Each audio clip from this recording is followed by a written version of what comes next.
Praise the lord. ఈరోజు మరి మనము ఆదికాండం 6వ అధ్యాయంలోనే ఉన్నాము. ఎందుకంటే ఆదికాండం ధ్యానాల్లోనే ఉన్నాం కాబట్టి మరి నాకు దేవుని ప్రేరేపణతో దీనిలో నుంచే చెప్పాలని అనిపించింది. ఒక కంటిన్యూటీ ఉంటుందన్న ఆశతో చదవబడిన వాక్యంలో 9వ వచనము, 6వ అధ్యాయం 9వ వచనం, నోవహు దేవునితో కూడా నడిచినవాడు.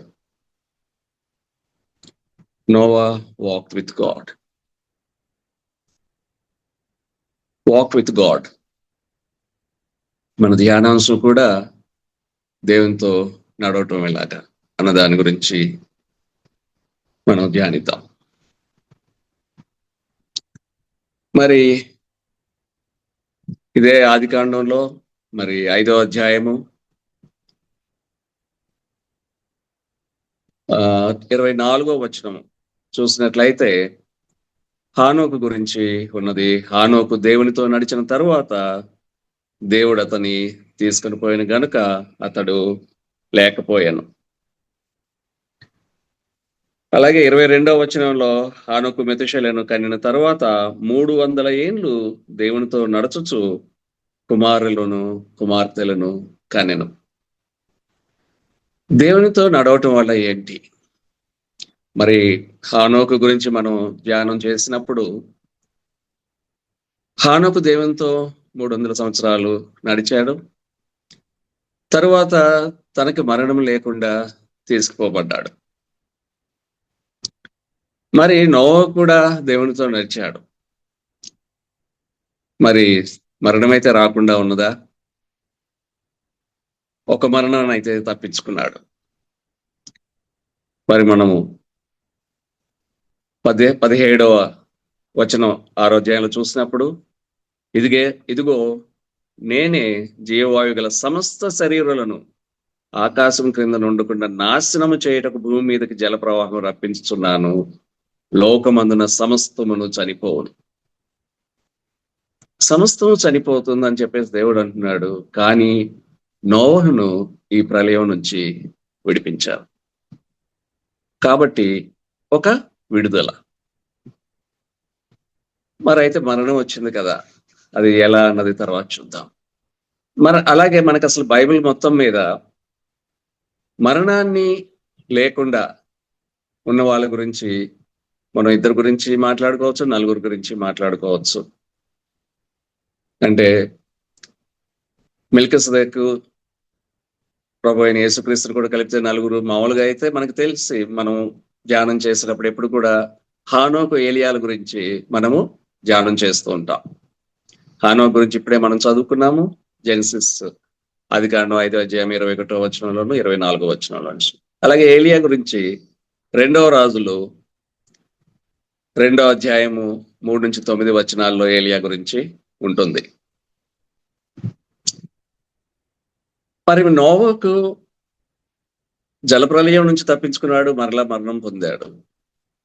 మరి హానోకు ఏలియాలు అయితే కొనిపోబడ్డారు. ఏలియా అయితే అగ్నిరథంలో కొనిపోబడ్డాడు.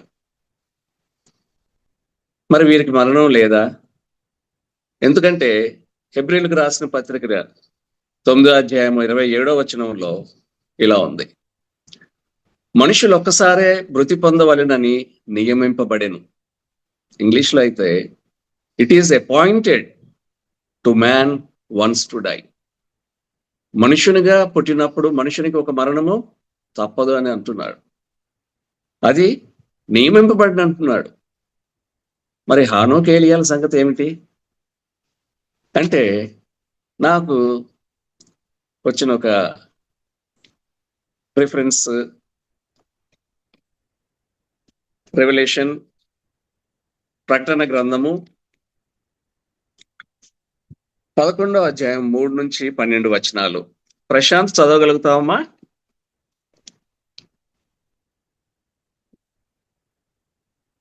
ప్రకటన గ్రంథము 11వ అధ్యాయము 3 నుంచి 12. నేనే చదువుతున్నాను. నేను నా ఇద్దరు సాక్షులకు అధికారం ఇచ్చేదను, వారి గోనెపట్టు ధరించుకుని 1260 దినములు ప్రవచింతురు. వీరు భూలోకమునకు ప్రభు అయిన వాణ్ణి ఎదుట నిలుచున్న 2 ఒలివ చెట్లను దీపస్తంభములనై ఉన్నారు. ఎవడైనను వారికి హాని చేయ ఉద్దేశించిన ఎడల వారి నోట నుండి అగ్ని వెడలి వారి శత్రువులు దహించివేయను గనుక ఎవడైనను వారికి హాని చేయను ఉద్దేశించిన ఎడల ఆలోగున వాడు చంపబడవలను. తాను ప్రవచింపు దినంలో వర్షము కురవకుండా ఆకాశమును మూయటకు వారికి అధికారము కలదు. మరియు వారికి ఇష్టమైనప్పుడెల్లా నీళ్లు రక్తముగా చేయుటకును నానా విధములైన తెగులతో భూమిని బాధించుటకును వారికి అధికారం కలదు. వారు సాక్ష్యము చెప్పుట ముగింపగానే అగాధములో నుండి వచ్చు క్రూరముగము వారితో యుద్ధము చేసి జయించి వారిని చంపును. వారి శవముల పట్నపు సంత వీధిలో పడి ఉండును. వారికి ఉపమాన రూపముగా సొదొమనియు ఐగుప్తనియు పేరు, అచ్చట వారి ప్రభువు కూడా సిలువ వేయబడెను. మరియు ప్రజలకును వంశములకును ఆయా భాషలు మాట్లాడు వారికి జనములను సంబంధించిన వారు 3 దినములున్నర వారి శవములను చూచుచు వారి శవములను సమాధిలో పెట్టనీయరు.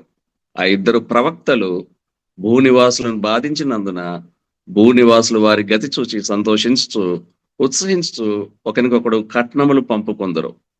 అయితే ఆ 3 దినములున్నర అయిన పిమ్మట దేవుని యొద్ద నుండి జీవాత్మ వచ్చి వారిలో ప్రవేశించిన గనుక వారి పాదముని ఊని నిలిచిరై. వారిని చూచని వారికి మిగుల భయం కలిగాను. అప్పుడు ఇక్కడకి ఎక్కిరండి పరలోకం నుండి గొప్ప స్వరము తమతో చెప్పుట వారు విని మేఘారూఢులై పరలోకమునకు ఆరోహణమైరి. వారు పోవుచుండగా వారి శత్రువులు వారిని చూచిరి. బైబిల్ స్కాలర్స్ అభిప్రాయం ఏంటంటే హానోకు ఏలియాలే 2 సాక్షులని నమ్ముతుంటారు. ఎందుకంటే మనకి తెలుసు ఏలియా ప్రవక్తే. ఏలియా ప్రవక్త అని మనకి తెలుసు. మనం ఏలియా ప్రవక్తనే మాట్లాడుతూ ఉంటాము. మరి హానోకు ఏంటి? దేవునితో నడిచాడని ఉంది, కానీ మరి హానోకు కూడా ప్రవక్తేనా అంటే అది కూడా మనకి చెప్పబడింది. హెబ్రీయులకు రాసిన పత్రిక జూడ్ ప్రభు యొక్క సహోదరుడు యూదా రాసిన పత్రిక మన ప్రకటన గ్రంథానికి ముందే ఉంటుంది. జస్ట్ చిన్నదే కదా అని చాలా మంది చిన్న చూపు అవ్వచ్చు, కానీ ప్రతి వాక్యము ప్రతి పదము కూడా మనకి అవసరమైనదే. ప్రభు ఊరికి ఏది కూడా పెట్టి ఉండలేదు. కాబట్టి మనం జూడ్ 1వ అధ్యాయం అది 14-15 వచనాలు ఒకసారి చూస్తే, ఆదాము మొదలుకొని 7వ వాడైన హనోకు కూడా వీరిని గూర్చి ప్రవచించి ఇట్లనెను. ప్రవచనం చేసేవారు ఎవరండి? ప్రవక్తలే. కాబట్టి హానోకు కూడా ఒక ప్రవక్తే. అందువలన వీరిద్దరు కూడా అంతంలో వచ్చే 2 సాక్షులుగా మనకు అర్థమవుతుంది. The end from the beginning అని ఇంగ్లీష్లో అంటుంటాం. అంటే బైబిల్లో చూడండి, మరి మనం ఆదికాండంతో మొదలు పెడితే ప్రకటన గ్రంథంలో అంతం గురించి మాట్లాడుతున్నాం. అంతేకాదు మనం అధ్యాయం ఇప్పుడు ఆదికాండంలో కాబట్టి మనం చదివిన పాఠ్యభాగం కూడా నోవా గురించి, అలాగే ప్రళయం రావటం గురించి కూడా ఉన్నది. ఇందులో మరి కొద్దిగా లోపలికి వెళ్తే మెతుషలే ఎవరి కుమారుడు అండి? హానోకు కుమారుడు. మెతుషలే బైబిల్లో నివసించిన వారిలో ఏజ్ వైజ్ హైయెస్ట్ ఏజ్ ఉన్నవాడు. 969 సంవత్సరాలు. అతనికి పేరు మెతుషలే అని హానోకు పెట్టాడు. నాకు ఇక్కడ ఇంట్రెస్టింగ్ గా అనిపించిన పాయింట్ ఏంటంటే, మెతుషలే అంటే అర్థము after I die the flood will come. ఇది ఒక ప్రవచనాత్మకమైన విషయం కదా. మనం ఇప్పుడు నోహ కాలంలో జరిగిన ప్రళయం గురించి మాట్లాడుతూ ఉన్నాం. After I die the flood will come.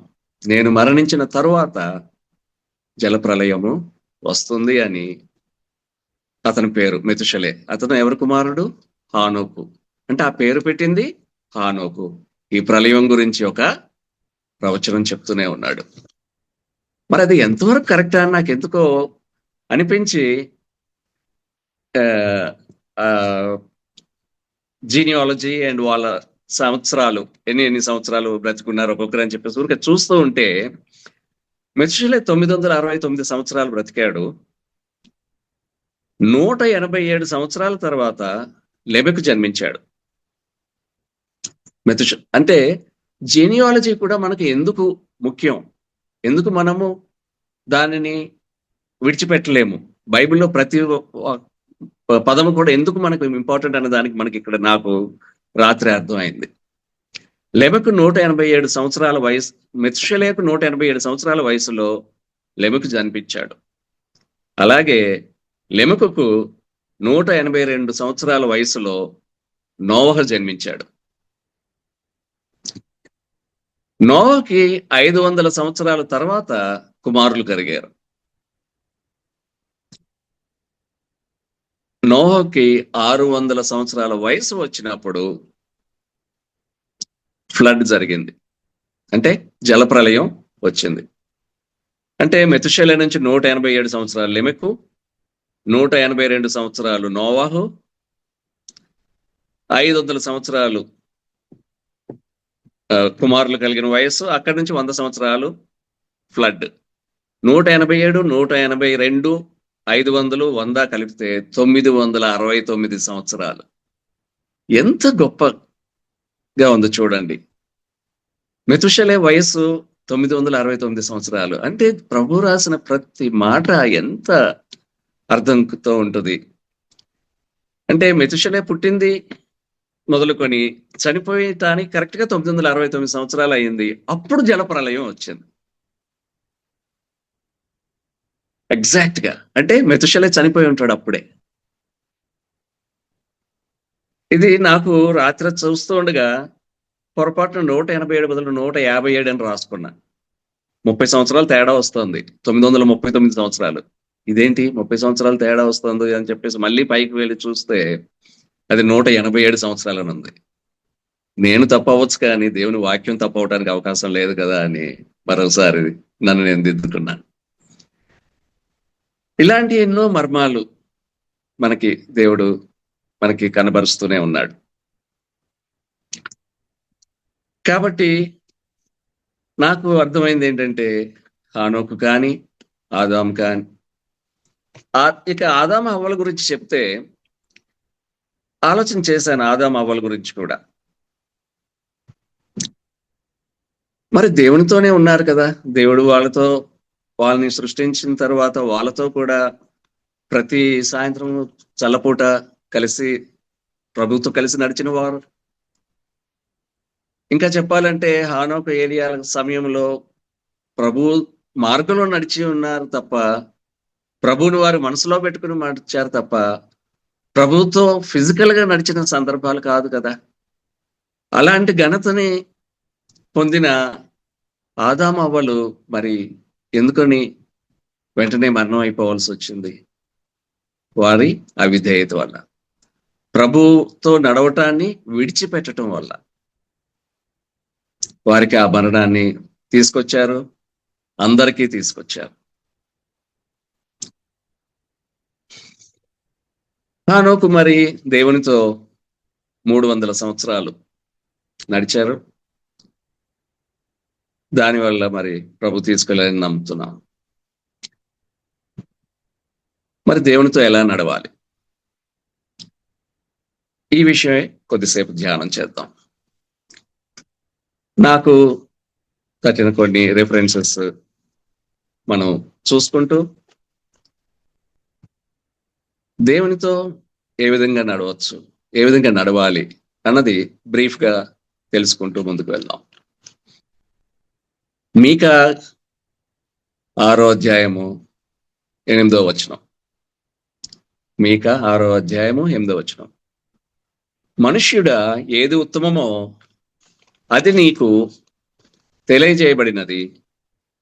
న్యాయముగా నడుచుకొనుటయు, కనికరమును ప్రేమించుటయు, దీన మనసు కలిగి నీ దేవుని ఎదుట ప్రవర్తించుటయు ఇంతే కదా యెహోవా నిన్ను అడుగుచున్నాడు. న్యాయముగా నడుచుకొనుట, దీన మనసు కలిగి ప్రవర్తించుట. Walk humbly, walk with justice. మనము దీన మనసు కలిగి నడుచుకోవాల్సిన వాళ్ళు అయి ఉన్నాం. నేను మరి ఒక్కొక్క రిఫరెన్స్ గురించి ఎక్కువగా నేను చెప్పదలుచుకోలేదు మన సమయం బట్టి. అలాగే 1 యోహాను పత్రిక 1వ అధ్యాయం 7వ వచనం. వాక్ ఇన్ లైట్, వెలుతురులో, వెలుగులో. ఫ్రెండ్స్, అయితే ఆయన వెలుగులోనున్న ప్రకారము మనమును వెలుగులో నడిచిన ఎడల మనము అన్యోన్య సహవాసము గలవారమై ఉందుము. అప్పుడు ఆయన కుమారుడైన యేసు రక్తము ప్రతి పాపము నుండి మనలను పవిత్రులుగా చేయను. దీనే మనం చివరిలో ఆలోచన చేస్తే ఈ రిఫరెన్స్ మరొకసారి మనం చూసుకోవచ్చు. ఆయనతో నడిచినట్లా మనకి ఏం కలుగుతుంది అన్న దాని గురించి. మరొక రిఫరెన్స్ వచ్చి 2వ కొరింథీయులకు రాసిన 2వ పత్రిక 5వ అధ్యాయం 6వ వచనం. Walk by faith, not by sight. Walk by faith, not by sight. వెళ్లి చూపుల వలన కాక విశ్వాసము వలననే నడుచుకొనుచున్నాం. సో విశ్వాసము లేకుండా అసలు ఆయనతో ఉండగలమా? విశ్వాసం లేకుండా ఆయనతో నడవగలమా? ఆయనతో నడుస్తున్నామంటే మనం ఆయన మీద విశ్వాసం ఉంచబట్టే. So walk by faith. ఆ ఫెయిత్ లో, ఆ విశ్వాసంలో మనము బలపడి దృఢపడి ఆయనతో నడవలసిన వారమై ఉన్నాం. అలాగే ఎఫెసీయులకు రాసిన పత్రిక 2వ అధ్యాయం 10వ వచనం తీసుకుంటే, walk in him, we are created in him for good works. మరియు వాటి యందు మనము నడుచుకొనవలనని దేవుడు ముందుగా సిద్ధపరచిన సత్క్రియలు చేయుటకై మనము క్రీస్తు యేసునందు సృష్టింపబడిన వారమై ఆయన చేసిన పని అయి ఉన్నాము. అసలు మనం సృష్టింపబడినదే ఆయనతో కలిసి నడుచుకోవడానికి. ఆయనతో కలిసి నడుస్తూ ఏం చేయాలంట? ఆయన ముందుగా సిద్ధపరిచిన సత్క్రియలు చేయాలి. మరి మంచి క్రియలు ఏంటి అన్నది మనకి దేవుడు చెప్తూనే ఉన్నాడు. నీ పొరుగువాన్ని ప్రేమించాలి. 10 ఆజ్ఞలను కూడా ప్రభువు 2 ఆజ్ఞలుగా మార్చేశారు. అందులోనే అన్ని ఆజ్ఞలు ఇమిడి ఉన్నాయని చెప్పారు. మన దేవుని ఆరాధించవాలని అనేది మొదటి ఆజ్ఞ. అలాగే 2వది నిన్ను వలే నీ పొరుగువాన్ని ప్రేమించవలేదు అనేది 2వ ఆజ్ఞగా చెప్పారు. ఆ 2వ ఆజ్ఞలోనే అన్ని ఇమిడి ఉన్నాయని చెప్తున్నారు. అంటే మనం చేయాల్సిన సత్క్రియలన్నీ, మంచి పనులన్నీ కూడా దేవుడు మనకి తెలియచేస్తూ ఉన్నాడు. ఎన్నో ఎగ్జాంపుల్స్ మనకి ఈ లోకంలో చూస్తూనే ఉంటాం. మరి నేనైతే సిక్ అయినప్పుడు ఎందరినో దేవుడు ఉపయోగించి వారిలోని మంచిని బయటికి తీసి నాకు సహాయం చేసేట్టుగా చేశారు.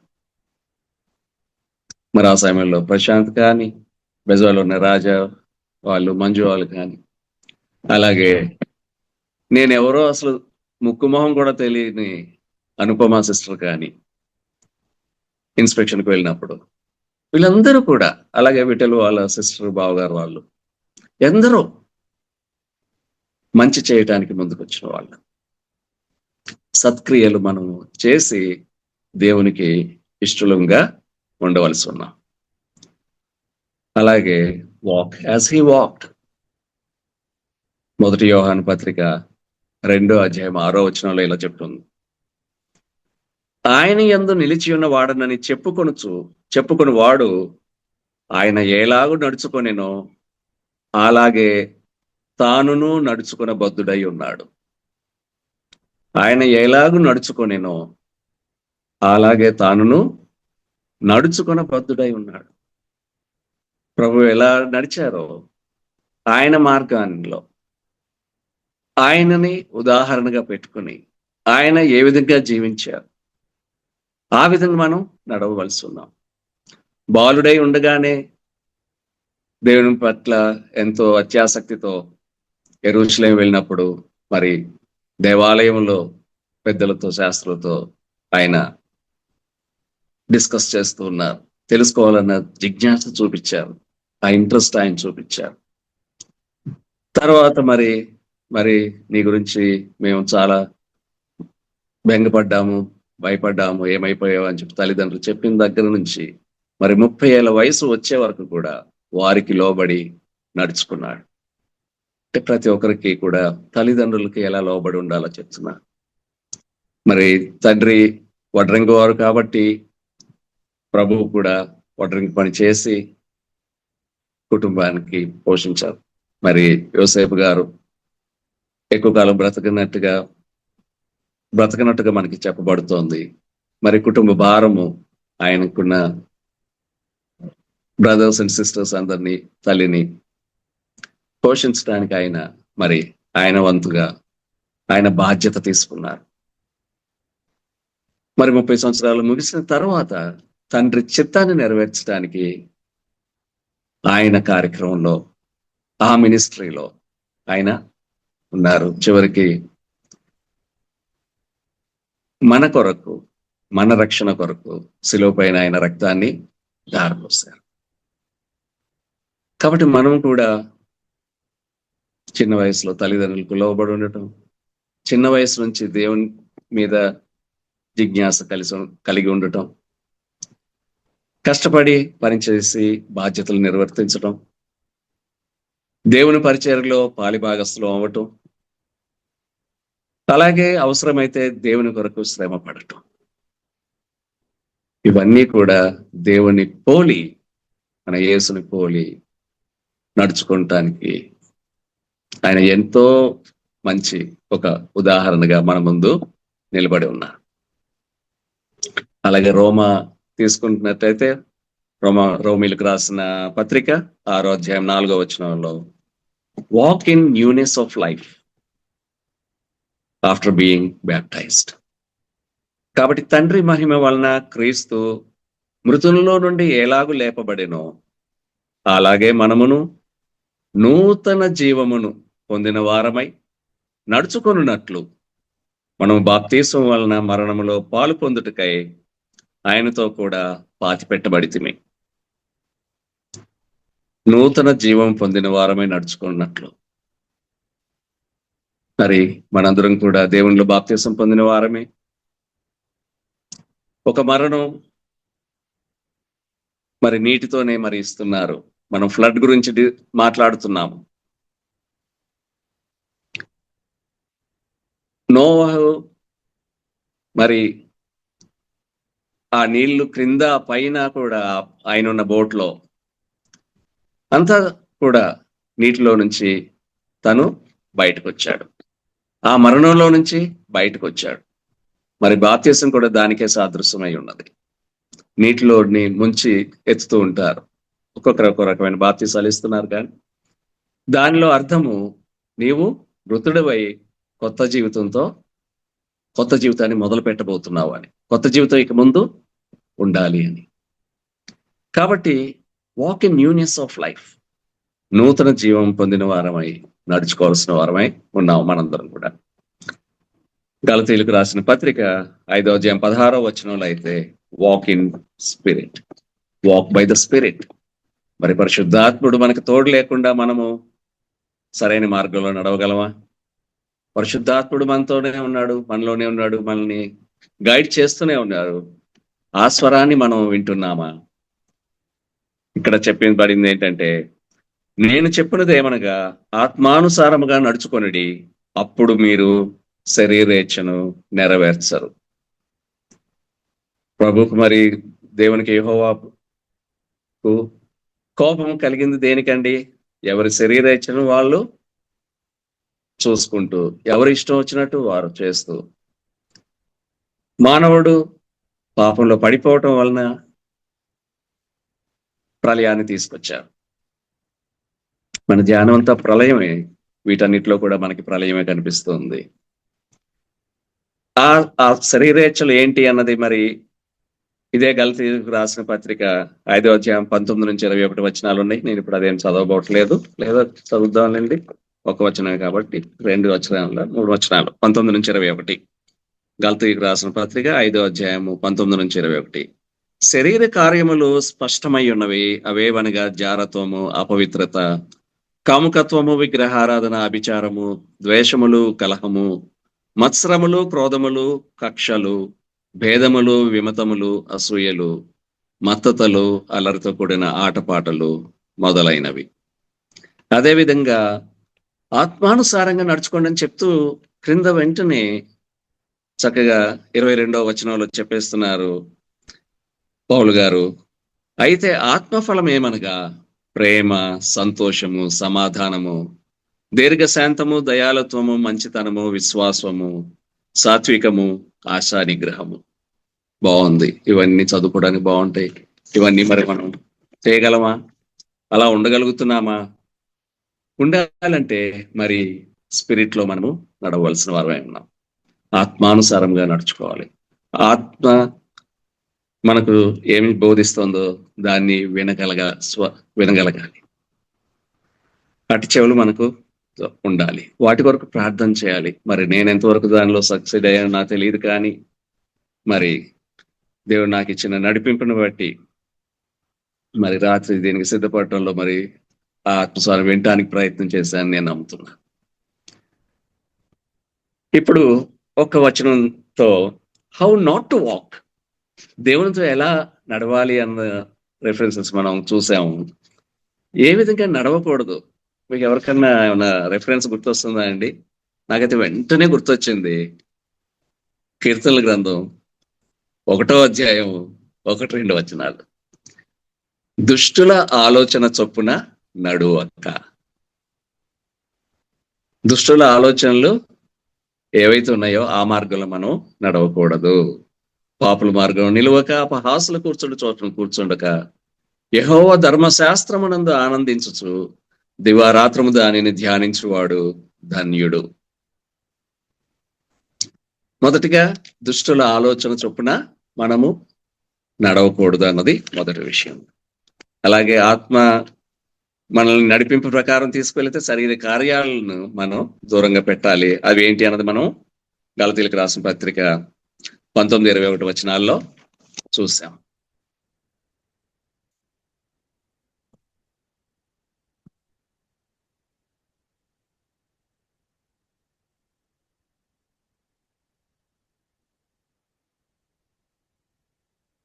కాబట్టి నాకు వచ్చిన మరొక ఆలోచన, ఆత్మానుసారంగా వినటం అంటూ మనకి సామ్స్ లో ధర్మశాస్త్రము ఏమని చదివామండి? యెహోవా ధర్మశాస్త్రము నందు ఆనందించు దివారాత్రము ధ్యానించువాడు దాన్ని. అంటే ధర్మశాస్త్రం అంటే ఏంటండి? దేవుని వాక్యమే మనకి ధర్మశాస్త్రం అనేది. ఇశ్రాయేలీయులకు ఇవ్వబడింది, అదేమి కొట్టివేయబడలేదు, ప్రభువులో అది స్థిరపరచబడింది. అందుకని నాకు అనిపించినది, ప్రభువు చెప్పిన మన విత్తువాని ఉపమానం జ్ఞాపకం చేసుకుందాం. త్రోవ ప్రక్కన, రాతి నేల మీద, అలాగే ముండ్ల పొదల్లో పడిన వాక్యం వలె కాకుండా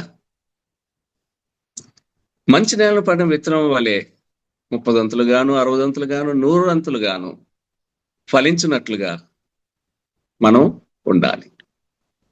అంటే వాక్యాన్ని ధ్యానిస్తుండాలి. అది మనల్ని బలపరుస్తుంది, దేవునిలో నడవటానికి మనల్ని గైడ్ చేస్తుంది. కాబట్టి దేవునితో నడిచేవాని హృదయం మంచి నేలను పోలి ఉండి అత్యధికంగా ఫలిస్తుంది. కాబట్టి చివరిగా మనం దేవునితో మరి నడవటం వల్ల ఉపయోగం ఏంటి? ఎలా నడవాలో చూసాము, ఎలా నడవకూడదో చూసాము, ఏ విధంగా వాక్యం వల్ల నడవటానికి సహాయపడుతుందో చూసాము. ఇప్పుడు అసలు ఎందుకు నడవాలి, లేదా దానివల్ల లాభం ఏంటి? What are the benefits? మనం మొదట ధ్యానించినప్పుడు చెప్పుకున్నట్టుగా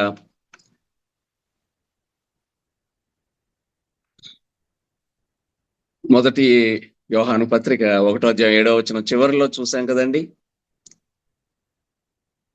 అయితే ఆయన వెలుగులో ఉన్న ప్రకారం మనం వెలుగులో నడిచిన ఎడల మనం అన్యోన్య సహవాసము గలవారమై ఉందుము.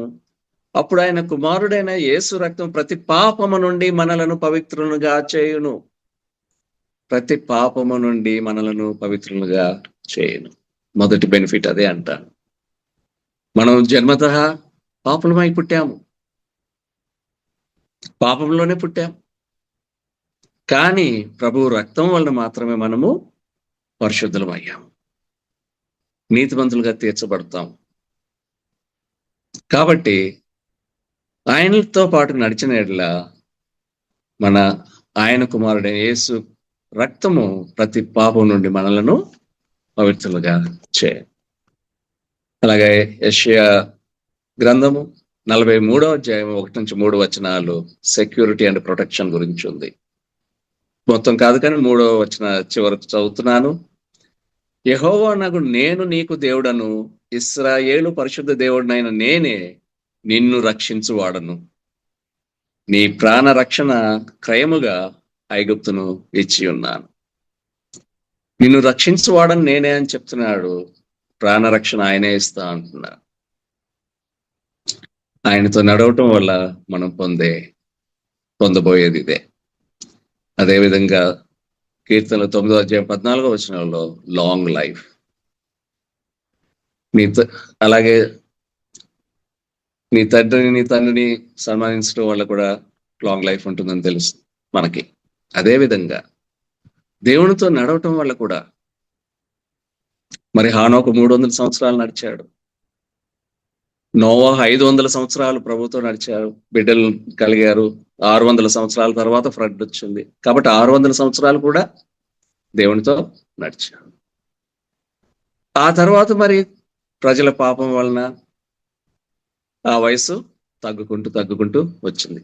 లైఫ్ స్పాన్ దాని గురించి కూడా నేను చూద్దామని అనుకుంటే టైం సరిపోలేదు. కానీ లైఫ్ స్పాన్ మరి ఎందుకు తగ్గిపోతుంది? కానీ మరి ఆ కొద్ది సమయాన్ని కూడా మనం దేవునితో నడవలేకపోతున్నావా? వాళ్ళు అన్ని 100 సంవత్సరాలు దేవునితో నడిచారే.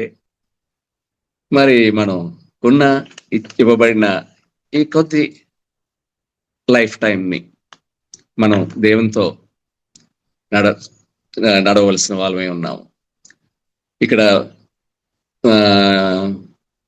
కీర్తనలో 9:14 మరణ ద్వారమున ప్రవేశించకుండా నన్ను ఉద్ధరించువాడు. మరి మరణ ద్వారం మరి నా గురించి చెప్పుకోవాలేమో. అలాగే 23వ సామ్ గురించి కూడా నేను చెప్తూ ఉంటాను. గాఢాంధకారపు లోయలో సంచరించినను నేను ఏ అపాయమునకు భయపడను.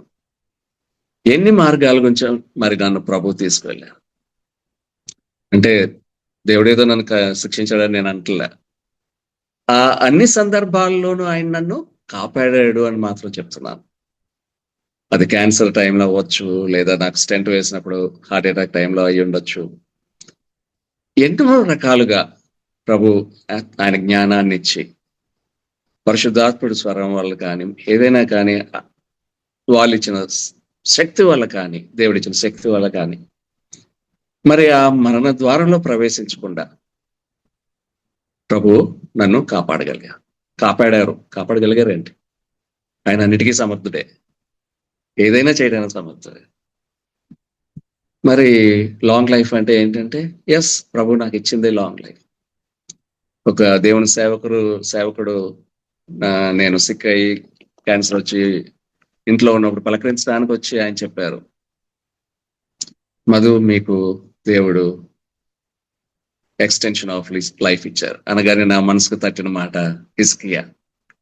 హిస్కియాకి దేవుడు ఇచ్చినట్టుగా మరొక లీజ్ ఆఫ్ లైఫ్ నాకు దేవుడు అనుగ్రహించాడు.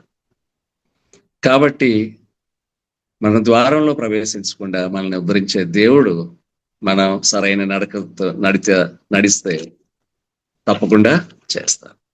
చివరిగా మరి ఆదికాండంతో మొదలు పెట్టాము, ప్రకటనతో ముగించుకుందాం. ప్రకటన గ్రంథం 22వ అధ్యాయము 4-5 వచనాలు చూస్తే ever lasting life in heaven. Last part 5వ వచనం చివరి భాగంలో దేవుడైన ప్రభువే వారి మీద ప్రకాశించును, వారు యుగయుగములు రాజ్యము చేయదు. పరలోకములో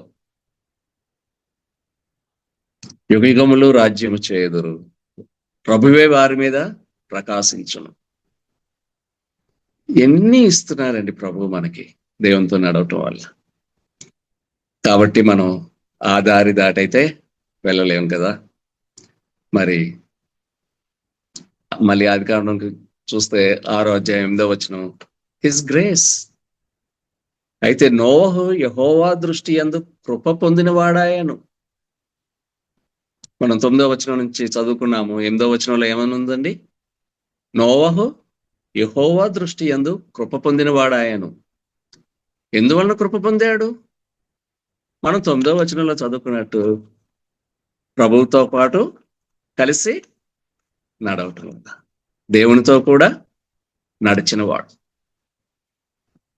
కాబట్టి నడవటం వల్ల దేవుని కృపను కూడా మనం పొందుకున్న వారం అవుతాము. అట్టి కృప మన ప్రభువు మనకు అనుగ్రహించుగాక. ఆమేన్.